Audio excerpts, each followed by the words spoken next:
हिरण्यकशिपु तपा माने तपस्या को, तेपे माने तपा, कहे कहाँ, कहे मंदर द्रोण्याम।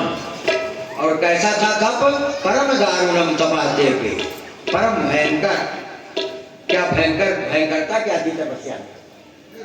ऊर्ध्वबाहु नभो दृष्टि, ऊर्ध्वबाहु नभो दृष्टि, पादांगु शास्त्रिका वनी। पैर के अंगूठे से, आप पैर के अंगूठे पर 1 मिनट खड़ा होकर दिखा दीजिए, सारी अंगुलियां हो ऊपर हो, पैर का अंगूठा जमीन पर हो, जरा दिखा दीजिए। 1 सेकंड नहीं कर पाएंगे। पादांगुष्ठाश्रितावनी, पैर के अंगूठे को पृथ्वी पर टिकाकर, आश्रय लेकर, और हाथों को दोनों ऊपर करके आकाश में तरफ दृष्टि करके, और भयंकर तपस्या से देवता सारे घबरा गए, हाहाकार मच गया सारे लोग। सब लोग, ये दैत्यों का स्वामी था, दैत्येंद्र था, और उसकी लपटें स्वर्ग तक पहुंच गई। अब हम रह नहीं सकते महाराज यहाँ, देवता लोग परेशान। भागवतकार क्या लिखते हैं?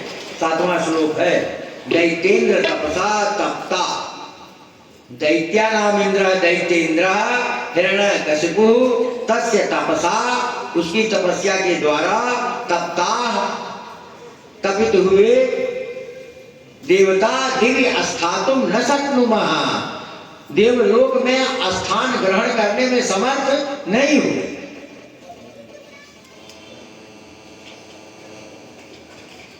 ऐसी व्याख्या आपके लखनऊ में भागवत की हो रही है, अनपढ़ और अमर हो जा रहे हैं जो कर रहे हैं पंडित आजाद मिश्र जी, और उनके साथी आए हुए हमारे सामने, हमारे भी मित्र हैं। हमारी बात हुई आते समय, और दैत्येंद्र तपसा तप्ता दिव्य स्थातुम न शक्नुमः, समर्थ नहीं हुए। कहे भाई मुझे जो है ये सब केवल प्राण रह गया हड्डियों में, इतनी भयंकर तपस्या किया। ये भागवत में लिखा है, प्राणा ह्यस्थिषु शेरते, अस्थि माने हड्डी, और ही धन अस्थि करेंगे, यण संधि होगा, ह्यस्थि बनेगा, सप्तमी के बहुवचन में रूप होगा ह्यस्थिषु, हड्डियों में। प्राणा ह्यस्थिषु शेरते, प्राण हड्डियों में विराजमान केवल रहा, अटक गया वहीं। ब्रह्मा को बड़ा आश्चर्य हुआ, मुस्कुराए, बोले बेटा हिरण्यकशिप, मैं आ गया हूं, जो मांगना हो मांगो, तुम्हारा कल्याण हो, तुम्हारी तपस्या पूर्ण हो गई है, मैं वरदान देने आया हूं। कमंडल पर जल लिया, ब्रह्मा ने छिड़का उसके ऊपर, और जैसे काठ के भीतर से अग्नि के समान तेजो रूप धारण करके बाबी के बाहर निकल आया। माटी की बाबी जम गई थी तपस्या से उसके ऊपर, और उधर आकाश में हंस पर विराजमान है। ब्रह्मा का वाहन हंस है, भगवान विष्णु का वाहन गरुड़ है, और शंकर भगवान जेकर आज महाशिवरात्रि है, उनका जो वाहन है वो नंदी भगवान है। तो और मानता कैसे है? हाथ जोड़कर 9 श्लोकों में तो पहले स्तुति किया, और बाद में वरदान मांगा। क्या मांगा? बोलिए वृंदावन बिहारी लाल की जय। क्या मानता है? कहता है। अच्छा मानता है, बड़ा बेढंगा। आप किसी के यहाँ मांगने जाइए और तुम कह करके मांगेंगे तो कुछ देगा क्या? तुम कहने पर नहीं देगा। यहाँ पर मध्यम पुरुष की क्रिया का प्रयोग कर रहे हैं, राक्षस की बात है। अगर तुम दोगे, ऐसा कह रहा, मैंने तुम देना अगर चाहते हो तो। तुम कहता है अभिमतान वरान में वरदोत्तम, वरदान देने में तुम बड़े उत्तम हो।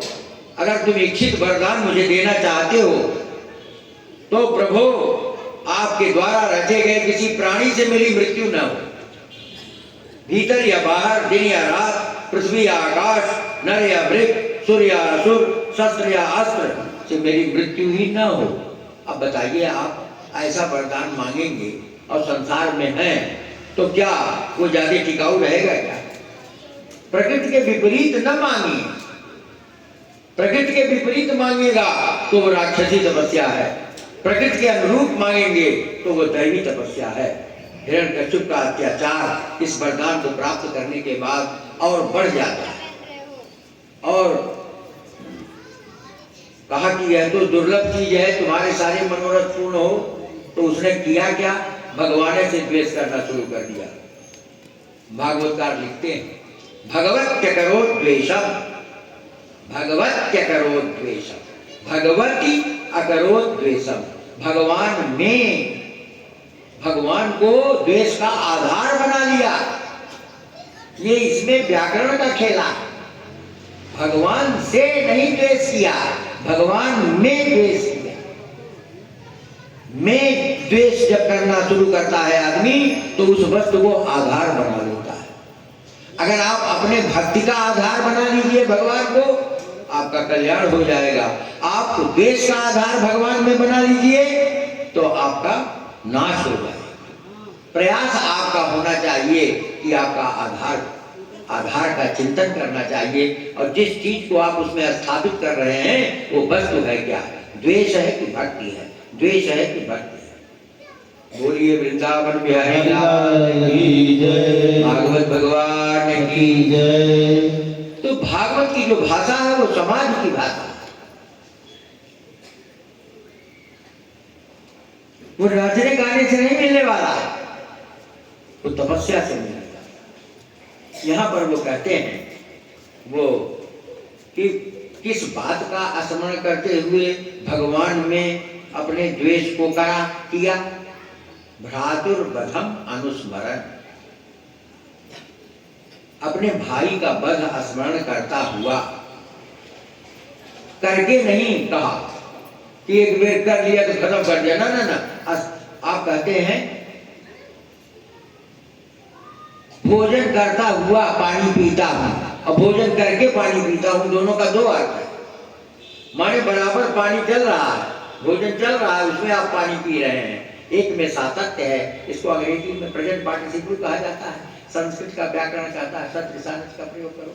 ये व्याकरण का खेल है।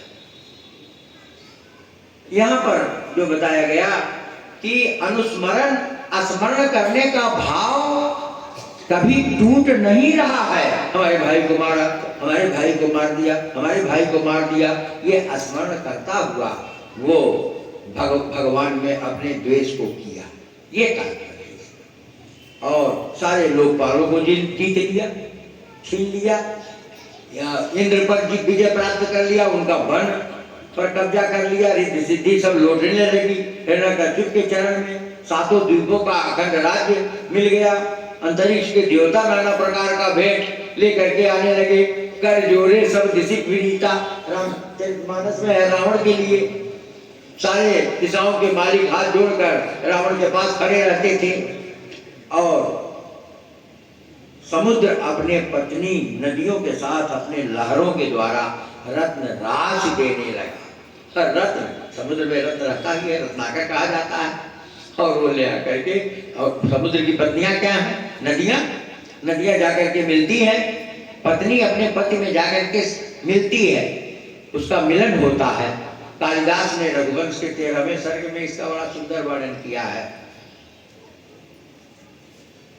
और वहां जब गंगा इत्यादि नदियां जाकर समुद्र में मिलती हैं और राम सीता को लेकर पुष्पक विमान पर बैठा करके जब लौटते हैं अयोध्या, रास्ते में समुद्र पड़ता है। कहते हैं सीता, ये समुद्र हमारे पूर्वजों का बनाया हुआ है, सागर का, सागर नाम पड़ा, इनके पहले प्रणाम करो। और उसके बाद वो बताते हैं कि पिबत्यसौ पाययते च सिंधु। ऐसा लगता है कि जैसे नायिका अपने समस्त मुख को नायक के मुख में डाल दियो जब नदी गिरती है। किसमें? समुद्र। तो कालिदास श्रृंगार के कवि हैं, वो श्रृंगार की भाषा लिखते हैं। यहाँ जो है यह आया, ये न समझिए समुद्र रत्नराज केवल राम को दिया, समुद्र ने रास्ता कृष्ण को दिया, समुद्र ने हिरण्याकश्यप के पास भी आकर रत्न सौंप दिया। क्या करे बेचारा, डर गया। समाज में दुष्ट होते हैं, उनके